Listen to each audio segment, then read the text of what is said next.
Now this goes out to all of my beautiful people. I'm J Star, you know it's nice to meet ya. 7:45 a.m. catch me on the Morning Meetup, hosted by David Shands. Because I'm going to introduce my brother, one of the most profound thinkers that I know, that's going to teach you how money works, Mr. Tayler Jacobs. Jake, what's up? What's up, good brother?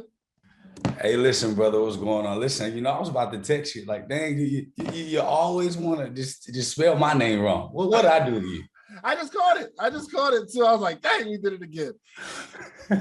I love you, man. How you feeling? Listen, bro, listen, it's 7:15 over here where I'm at. So I'm a little banged up and beat up. We got this newborn baby, but I'm always excited and proud to be on this call to offer my little bit of knowledge to be able to help other people out. And I'm always appreciative of you sharing your platform.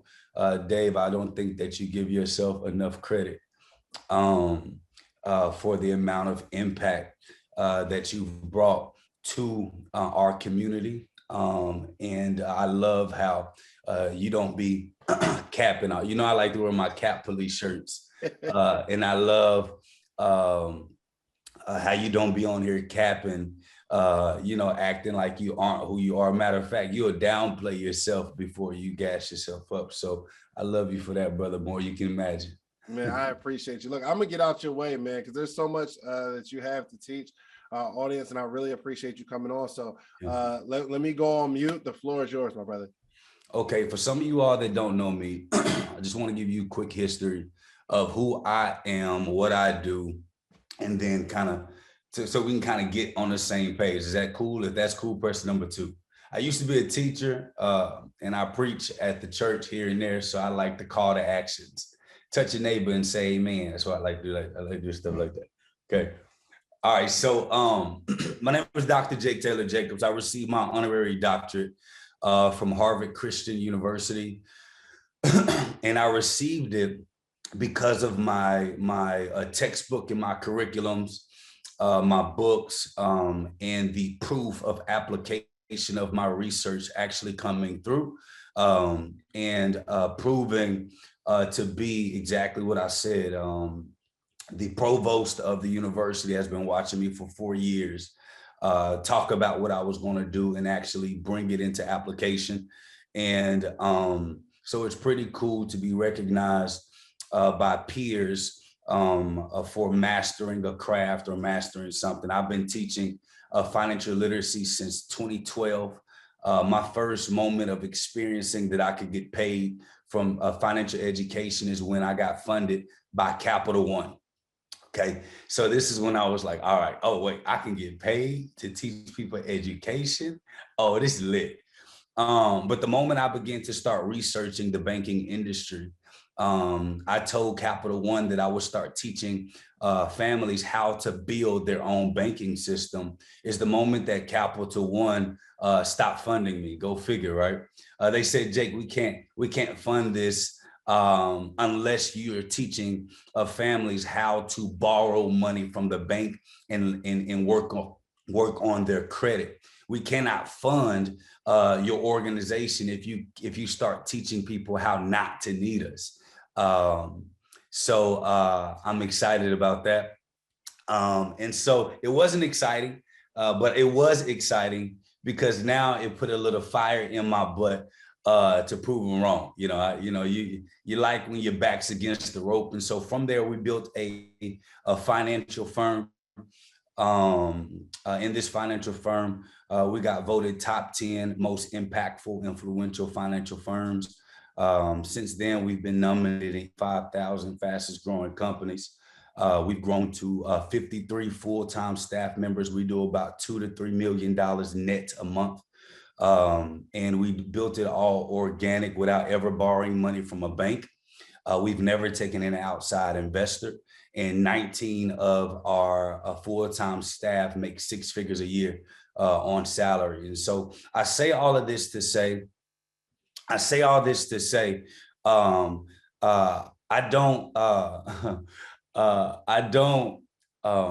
okay. This is Dave's. See, do y'all want the truth or do y'all want, legit shit? Because India Ari, my favorite teacher, because he is the truth and he is so real. And I love the way that he makes me feel. See, do you want the truth or not? Okay. The truth is, when it comes to teaching families how to beat a bank, I probably got the most proven concept in structure, because when I tell people that we've actually built our own banking system, we've never borrowed money from anybody ever. We've never taken and used a credit line. We've never used credit cards. And it's important to understand that piece, because now this is when I'm getting into my education. This is when you start taking notes, okay? Because what we have to understand is that banks are nothing but families. Write that down.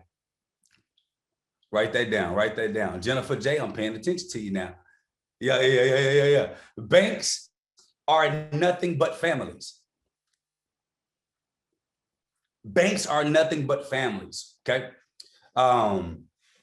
And when we understand that banks are nothing but families, you got to realize most banks are privately owned banks. In order to typically have a bank, what happens? You have one representative of a family that partners with another representative of a family. They put a corporation together, they put money in a reserve, and then they start selling products and services to get our money. Then they lend other people's money from there, right? But in all of a financial construct of education, we have been taught since day one that other people's money was third-party money from a bank. Okay, listen. If you listen, this is just me, okay? Listen, if you teach credit and stuff, like I don't want to, I'm not stepping on your toes. I'm just talking from what, okay. So I just get excited about this. All right. So when I started studying banks, I started to say, wait a minute. My father told me when I was younger, he said, never depend on the bank for something that you can do for yourself. And then my dad, when he wanted to borrow money from the bank, when I was around 5 or 6, the bank told him no when he had $5,000 or $10,000 in a bank account. He said, how do y'all check my credit? But when y'all try to, when y'all use my money to lend out, I can't check your credit. And so it sounded crazy when I was younger. I was like, Dad, what are you talking about? But when I started teaching banking, I realized, hey, brother got a point. Brother got a point. And so he took all of his money out the bank, put his money in a safe, and then started lending money just like the bank. My dad was a lender. So when I was around 5, 6, 7, 8, I used to see, hold on one second. Y'all know I'm a teacher. For y'all students that are trying to skip ahead, this is not just about infinite banking, okay? So pay attention, because I'm trying to give you the full game. But if you in the chat trying to beat me to the punch, you're gonna miss the punch, okay? So I'm trying to give you the tea. Don't start to steal the tea I'm trying to give you, okay? Just pay attention. All right, so my dad, working at the Dallas Morning News, he used to have a journal. And inside of this journal, he used to draw faces. Okay? In drawing faces, then he used to have a number beside each face, and it was all weird numbers, Dave. It was $125, $500, $1,000, $1,500, $900. And I was like, Dad, this is weird, okay? I'm looking at this journal full of faces with numbers. So when I asked him when I was younger about it, he was like, don't worry about it. But then when I got older, he said, these are the people that owe us. I said, owe us? Wait a minute. My dad used to be a little bit of a stepper, so I was real scared, okay? I said, Dad, what do you mean owe us? And he said, no, I lend money, son. And then by every number, he had like this weird percentage. And I was like, well, what's that? He said, well, that's the percentage that I charge each person. My dad was making $4,000 to $8,000 a month lending from the Dallas Morning News. No properties, no real estate, no extra understanding of finance. He just got so mad at the bank that he did it himself. So when my father told me never depend on the bank for what you can do for yourself, I took that literal. And I don't think he really meant for me to tell you literal, but I did. But I did. You know how children be like, well, my daddy said, we missed the context, okay? But the point that I'm trying to make is that in that moment, it clicked to me, I could be the bank. In that moment, I said, I can be the bank. And what I realized as I started to research these banks is that these banks are nothing but a collection of families that lend and finance and manage our money. That's all that they are. You go look at the Federal Reserve, it's nothing but a cartel, which is a collection of financial families that got together that control an entire system. So to operate in this life, not like a bank, is not operating like this corporation America. Because America is controlled by the Federal Reserve, okay? The international affairs is controlled by the World Bank. And the biggest and largest institution in the world and biggest corporation and business in the world is banking. It ain't real estate. It ain't selling properties. It ain't selling cars. It ain't the credit hustle. It's the combination of it all that makes it banking. See, what banks understand is that they know how to win and win no matter if you're winning or losing. They know how to win no matter if you are winning or losing. However, we're taught, Dave, investment is listen, it takes money to make money. And if I lose my money, sorry, Dave, I saw your post. I'm okay. If I lose my money, it's a part of the game. No, sir. No, ma'am. Banks don't operate like that. They say you can lose your money, but I'm not. You can lose money. I'm breaking even. I'm not losing a dime. And that's when it clicked on me when Warren Buffett said, rule number one, never lose your money. Rule number two, don't forget rule number one. And then when a lot of us took that as investment principles, but when you look at what a hedge fund is, you'll realize a hedge fund is nothing but a large private bank. I said, wait a minute. I said, hold on a second. Listen, I say, hold on a second. Tate, I said, hold on a second. So I began to look at the construct of a business, of a bank. And instead of looking at it like this, y'all watch The Wiz, not the one with Michael Jackson. Would you ease on down the road? Won't you carry nothing, Marlon, that won't be a load. Won't you ease on down the road. Hey, Michael Jackson was the first hit him with the shoulders, okay? So Coach J Pipeline.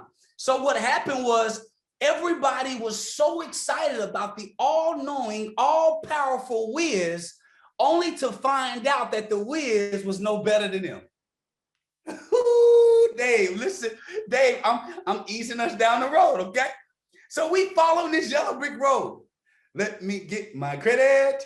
Let me get my life so I can go see the Wiz to save my life. Then we got these big old credit report cards only to report to daddy, okay?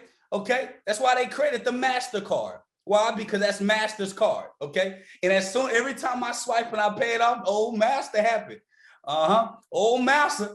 And then listen, here's the other part. Listen, are y'all big on words are important and extremely successful, know the understanding of wordplay? Well, how come every bank in America have dum-dum suckers? Every candy in the world that they could give you. But you over there talking about, let me get that green one. Yeah, no. Let me get that. No, I don't want no green one. I'm feeling root beer today. Yeah. You put that dum-dum sucker in your mouth, you over here. Won't you carry nothing? Be a love, right? So what happens? Can everybody attest and agree that the bank cannot be a bank without our money? Okay. We can agree. So the bank, by law, even if they have money in their own reserve, A bank cannot lend money from its own reserve. It can only lend money based on what it receives from the masses. Okay? Now, here's what you got to understand. Everybody be like, use other people's money. Is any one of y'all granddaddies on a dollar bill? I'm waiting. If he is, let me know.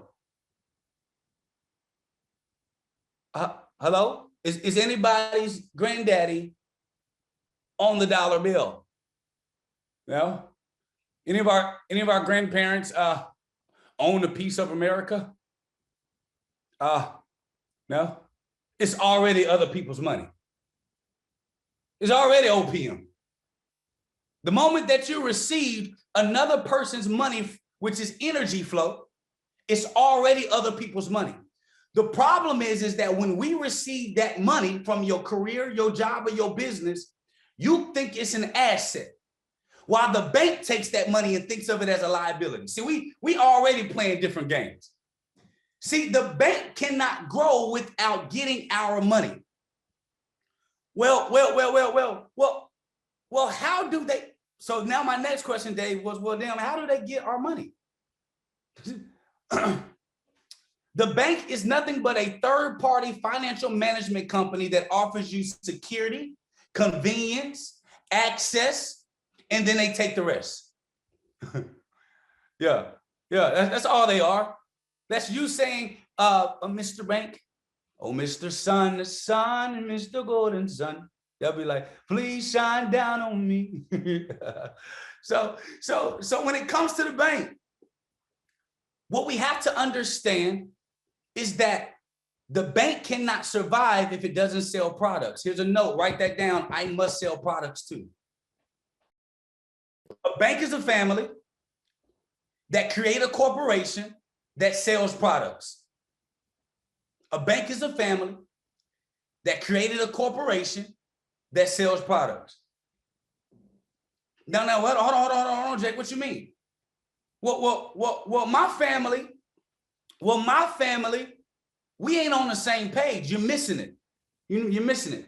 I said the creation of banking systems are a combination of family representatives that get together. What does that mean? These are different people from different family constructs that are the highest thinkers of representations of their families. What does that mean? That means that true family are people of like mind, not of bloodline. Yeah. Bloodline. Yeah. Okay. So what do we got to do? What do we got to do? You got to partner with somebody who can think like you, be like a David and Jonathan relationship. You can become like-minded in brotherhood or sisterhood, and then y'all can create a corporation together from your likeness. From that, now you got to say, okay, if we ain't got no money to start in a reserve, we got to be like the bank. We got to sell products and services too. Why? Well, Jake, what products do the bank serve? Listen, the bank been teaching you how to infiltrate a community, earn your trust, and then blow up on you. I'll prove it. They come to your community and they ain't got nobody. They have nobody that has enrolled into their account. So what do? They typically offer free accounts. They typically offer all these amenities and things to give you access to them for free, or for a nominal price, only to raise it a little bit later. Jake, what do you mean? A checking account, whether you realize it or not, is a product. A savings account is a product. A CD, certificate of deposit, product. A mortgage, well, it's really a promissory note that you end up putting a mortgage on it, but we ain't got time to get into the complexities of that today, okay? A mortgage is a product. A car note is a product. A security that they sell is a product. Safety and security deposit is a product. Overdraft is a product. And then guess what? Then they create 7 of the same products and they call it business products. So the bank got 14 to 20 products and services that they offer to you to get other people's money.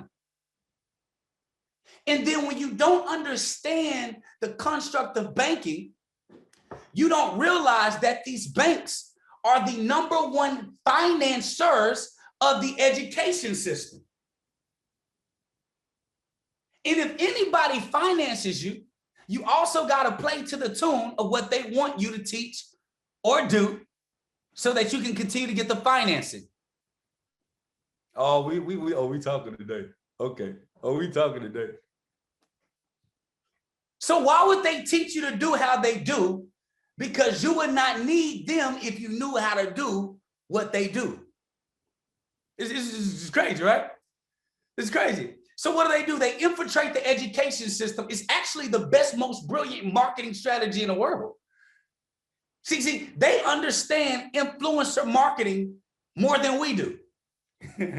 Matter of fact, they so cold at it, Dave, they start in elementary because they know that they can groom our minds. By the time we hit high school, shit, we want a credit card. We're going to be like, got me a Cadillac, Cadillac, Cadillac, got me a Cadillac car. Ooh, ooh. We lit. Why is it important to understand that? Because when you understand the construct of building a business, the goal is to infiltrate every aspect of our mind, building subconscious trust. The bank ain't nothing but a big family business that lends its surplus cash to us. That's all they do. And the bank cannot lend you money if they first don't get other people's money. And so here's the bank do. They get other people's money for damn near free. Then they lend it to you for not free. And then they say, this is other people's money. Well, no. I want to get the other people's money, the other people that you got. So what does the bank teach us? The bank is here. They go directly to the consumer. Then they sell the consumer surplus money that they have to you. So versus learning how to go directly to the consumer, we get excited about going through the plug. It's like being in business and then staying, listen, man, my plug lit and your plug is the retail. You build a big old business still going through the retail. You losing 40% of your money because you keep going to the retail plug. You've never built a relationship with the direct source. So what we got to understand are a few things, right? A lot of us say, well, if I could, because we don't understand finance and interest and how banking works, right? If all of your debts, let's say it totals out to like 20% a month, 20% that you're spending with all of your debts. And then you talking about making investments that yield you 10 to 12%. Let's just do math. Your debts are 20%, because we got to understand the rule of 72. I ain't got time today, okay? So we got to understand the debt swing, right? So you got 20% of interest going out your pockets, and you got 10 to 12% coming in your pockets. In basic financial education, we only worry about the interest coming in. We never really calculate the interest going out. And when you look at the boat that you're in, paddling away to your financial future, you got 20% going out and 10 to 12% coming in. You still negative 8% a month, compounding. That's not viable banking. Jake, what do you mean? The bank gets our money at 0.8 to 0.1%. And they're still charging us for you to utilize their services of management. And then they also get money from other banks at 0.25 to 0.5%. So their interest yield is extremely low, from 0.25 to 1%. And then everything else that they do is profit interest wise. We hustling backwards. So I gotta first create a corporation. Then I gotta sell products and services. And you got to think like the banks. Any money that they get from the consumer, when it comes to you banking with them, they consider all of that money a liability. So when you as a business and you are selling your products, you are not in profit until that money left you and came back with a friend. See, we be like, shoot, I created a $10 product, you feel me? It cost me $2, you feel me? I'm $8 in profit, gain. The bank says the $10 that I received is all still a liability. It's not until I can take the $8 that was profit, send that money out to go get clean, and it comes back with more change, bling bling. That's when I consider it a profit.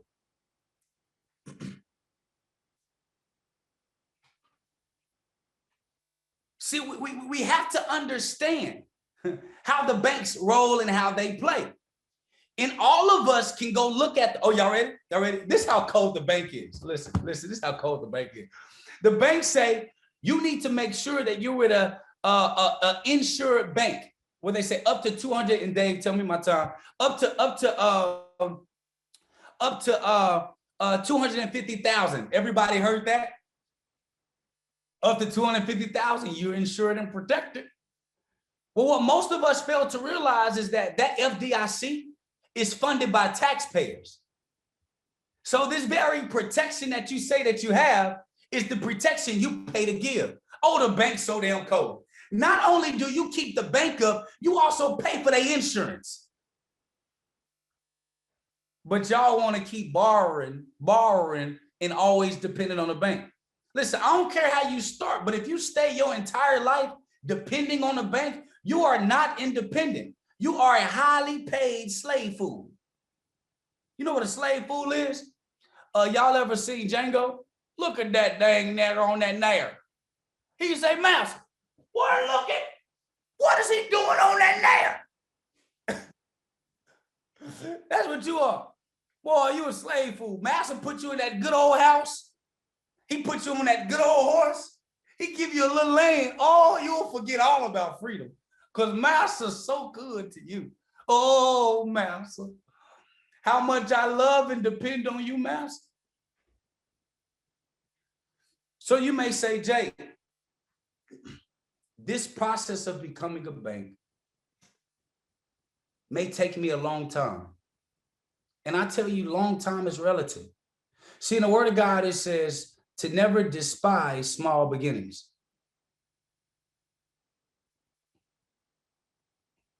It says never to despise small beginnings. However, all of us despise starting small. So what do? We borrow from our future to have it today. So we enslave our future just so we can have it today because we don't want to take our time. Oh, here we go. You ready? Here's another one. You ready? So because you don't want to sit in the consequences of your decisions that got you here, you want to steal from your future so you can have your future today and be paying debt and credit and interest on your future. Here's a fun fact. Write this down. The average Black American is already a millionaire. I'll prove it. The average Black American makes $1.5 million over the lifetime of their career. 1.5. Black folks say, when I get to $1 million, I'm gonna be good. You already a millionaire. Over your career, you make on average $1.5 million. But $1,082,577 of the 1.5 million goes to the bank in debt and finance charges.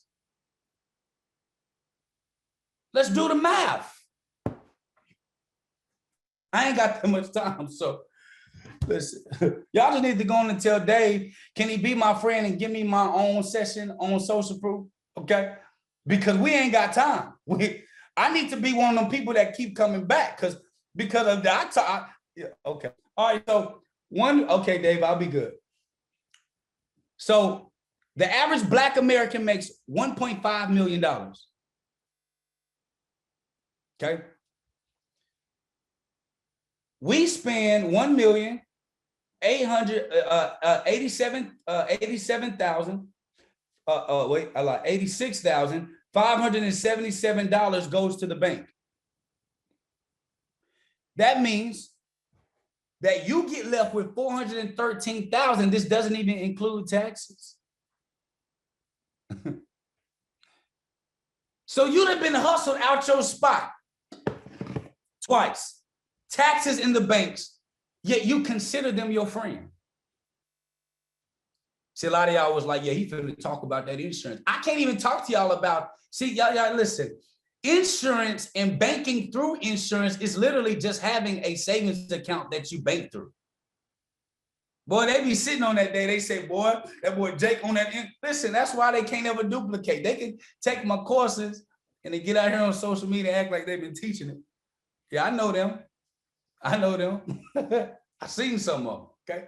Some of them accidentally put different names, but same email. Ooh, gotta be smarter. Got to be smarter. Okay. Listen, don't mind me. I just like to talk, man. It makes my day good. Okay, so here's the deal. We hustling backwards. And the bank has found a way to siphon and take and get all of our money out of our accounts without us even realizing, because they're playing a longer game than we are. When I started my company, I had no car. I just got evicted. And for the first week of me starting my company, I was homeless. God told me to do it without the bank. I told God he was crazy as hell, okay? But listen, I couldn't even do it with the bank because my credit was so damn bad. It was like, he was like, well, what you gonna do? Ain't nobody got money. So you have to figure it out. So when I built it off of the same construct, my company, I don't look at it as a company, I look at it as a bank. I look at my company as a bank. And every one of the companies that we built, because we have 4 multi-million-dollar companies that net multi-million-dollars a year, they all were built off creating its own banking system where they depend on themselves. But the problem that we have, this, and I'll leave at this, Brother Dave, problem that we have is a lot of us don't like to sit in the shit we created. I'm sorry. That's my only cuss word, Dave. But I got to say it again. A lot of us don't like to sit in the manure we created. I can't do it. I can't do it today. I can't do it today. The manure we created. I got to show you that I got a good Rolodex in my vocabulary. Okay. A lot of us don't like to sit in the maneuver we created, not realizing that nothing in life grows without fertilizer. We want to get out the fertilizer so bad that you don't even sit in the stuff that you made, the decisions that you made. You have made conscious and subconscious decisions that got you into this mess that you're in, yet you want to borrow your way out. And a lot of people that got these businesses that are hyperinflated, that depend on the banking system, ain't nothing but over-leveraged business structures. It don't last. It don't last. Look at the most viable companies in the world. They end up weeding that debt out almost completely. That's why they go public. Why? They can use other people's money just by servicing your money. Why do you think companies go public? They become a public bank. That's all these companies are, public banks. They service your money and manage it for you. They use your money and manage it. They give you equity stock some of them without any dividends. So you're taking 100% of the risk and they have a win-win. Okay. So what did I do, Dave? I sat in it. Jake, how was you teaching financial literacy this long? Then you got out of college and then lost everything, was making $104,000 a year out of college. Lost everything. Only thing I attributed to, I was over leveraged. I was over leveraged. Start borrowing money from the bank, trying to be who I wasn't. I was over leveraged and I sat in that. And yes, it took me 4.5, 5 years to build the right infrastructure that literally feeds itself now. But what is 4.5, 5 years to a lifetime of building this business? So now 4.5, 5 years later, every asset that we have, both companies in nice cars and shiny things, we own completely outright, but we don't own it. The bank owns it, our business. And all the money I personally get, we pay all of our finance charges back to our own banking system. Why? Because how could I pay somebody else's finance charges on time, but I steal from my own bank every day? What do you mean? You borrow money from your bank to go make all these crazy purchases, yet you never pay it back with interest. So your money doesn't even cycle in. Your money ciphers out immediately. So I know one thing that I'm only focused on. My children would never have to go to a bank and ask them for a dime. And that's where the insurance play comes in. But guess what? We ran out of time, so I can't even give you the insurance play. So he's going to have to bring me back or bring me to the show. Either way, it got to go. Jake. What's up, bro? It's too early for all this, man. Hey, listen, it ain't on me. It ain't on me. It's in me. Come join the most amazing live mentorship and accountability group for entrepreneurs every morning. Let's go. The Morning Meetup. Do you have a business idea you need to get off the ground? Do you currently work a 9-to-5 and are looking for supplemental income? Come and network with like-minded individuals and take your business to the next level. Every morning from 8 to 9 a.m. Eastern Standard Time with David Shands and friends. Try the Morning Meetup today for just $1. Head over to themorningmeetup.com. That's themorningmeetup.com.